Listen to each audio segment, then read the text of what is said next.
is up, guys? I am Todd Blackman, your Essential Drummer, and I am here for a quick tip. I have no clue how long this video is going to be, but I'm going to share you a quick tip. You know that. And this tip actually kind of is fed in with the belief of, should I bury the beater into the head or should I not bury the beater into the head? And this is a really great question to ask ourselves. And it's important to kind of look back in drumming history and see if people actually buried the head into the beater.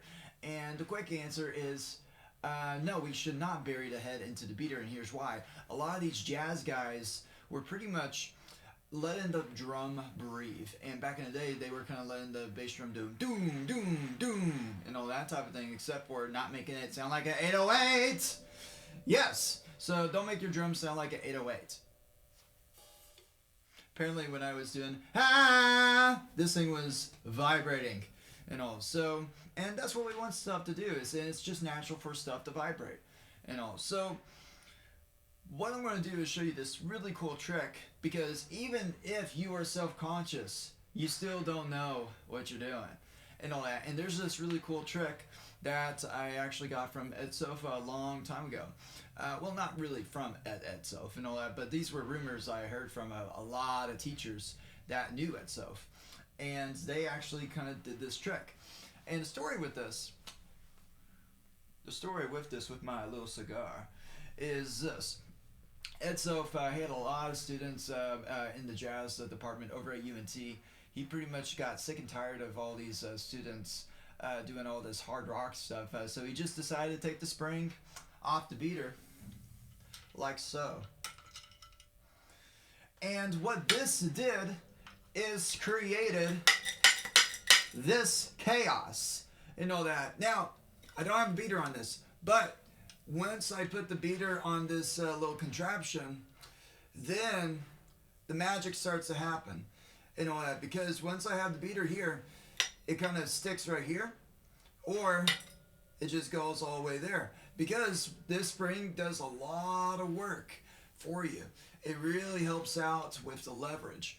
So once we kind of do this, we're able to hit the bass drum and make it come back to us. And this is working a little bit with the science, but also understanding that whenever you hit a basketball, if you just drop it, you get half of the energy that you put into it, because you literally didn't put any energy towards it. But if you do this, the ball's going to come back, with the same amounts of energy that you put towards it. It came back all the way, or even further. So we want to kind of have that little idea. And there's a couple of exercises I want to do for you with this, but a couple of other tips. This is very tricky for certain pedals to do.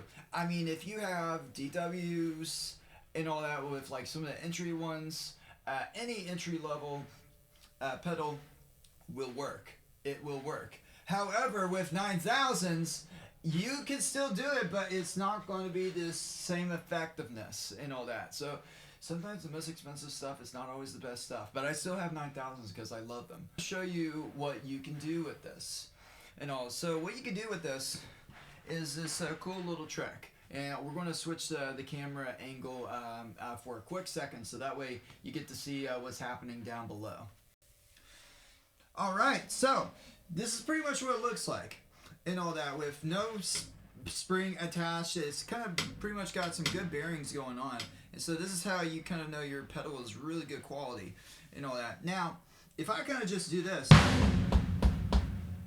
I am not going to have that beater come back to me, because I put all my effort there, and it kind of makes sense. If I kind of put pressure here, it's not going to come back. It's going to stay on that head. You kind of see the bass drum kind of wiggling a little bit and all that, and that's kind of not what we want to do with this. So now, please remember, whenever you're doing a technique, it's a technique exercise, but does not mean that you should do it all the time. This is just a way to kind of really get your foot to kind of come back and really help your endurance. So really, like, you want to kind of control this foot and kind of relax. So now I'm going to show you what it's supposed to look like. Fuck.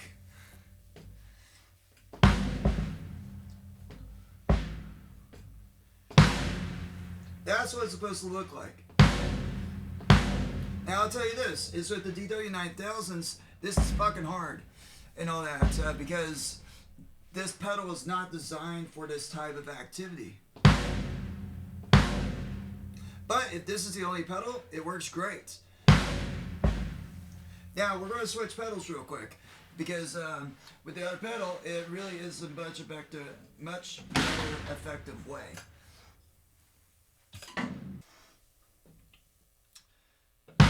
So this is much better. This is a much better pedal to kind of do this exercise versus the very, very high-end one. And it's just the way the pedal's designed. You know, and it doesn't mean that it's better or less than.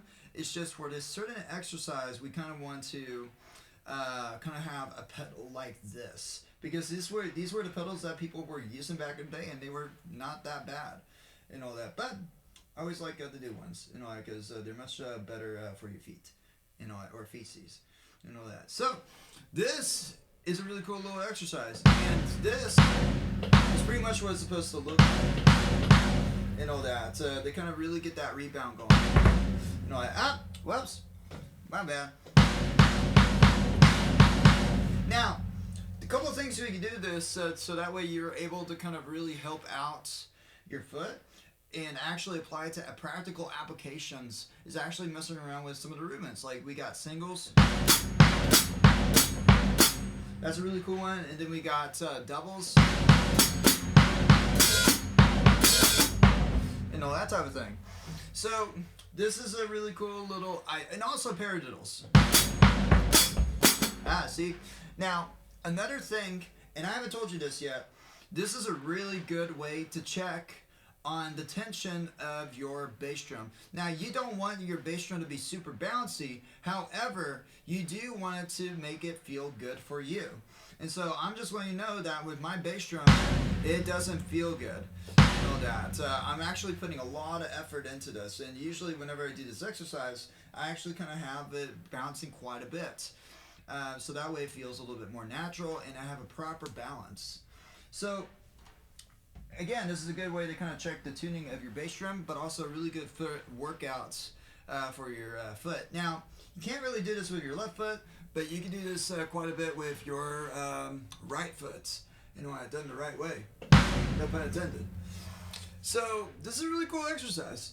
You know, hopefully you got something out of this. You know, it's a really cool tip and trick. You know, it's don't forget to like, comment, follow, subscribe, all that flippy gibletness stuff, depending on what plate you're on and all that. Just remember, social media is free and all that. So, bye guys.